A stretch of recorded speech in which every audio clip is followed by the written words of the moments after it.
artists, welcome back to Sketching with Miss Lulu. Today we are drawing another ocean animal.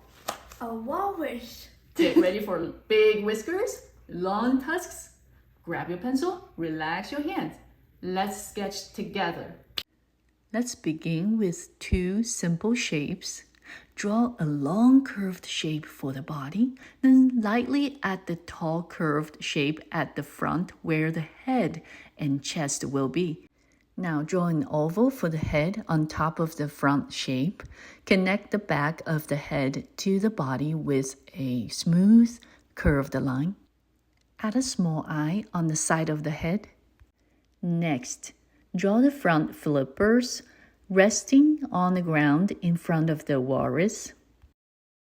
This is a great time to darken the lines for the chest. Quick art break. You might notice this plant in the corner. It's Venice flytrap. It's a real plant, but it eats bugs instead of soil for food. Nature is pretty amazing, right? Now let's keep sketching. Now it's time to add details. Draw the mouth under the head, and then add two long tusks pointing downward. Don't forget to add the two nostrils above the mouth.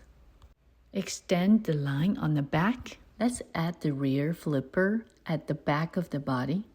Sharpen the outline on the bottom of the rear flipper. You're welcome to erase the extra lines.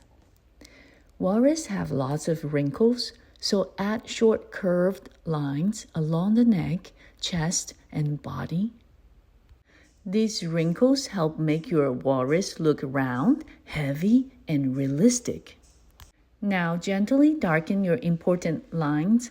Add shading to show where the body folds and where shadows would be. When you're finished, erase any extra sketch lines or smudges. And there you go, a strong, sleepy walrus resting by the water. Every walrus will look a little different, and that's a good thing. If you enjoyed drawing with me today, don't forget to like, subscribe, and keep sketching. I'll see you next time on Sketching with Miss Lulu.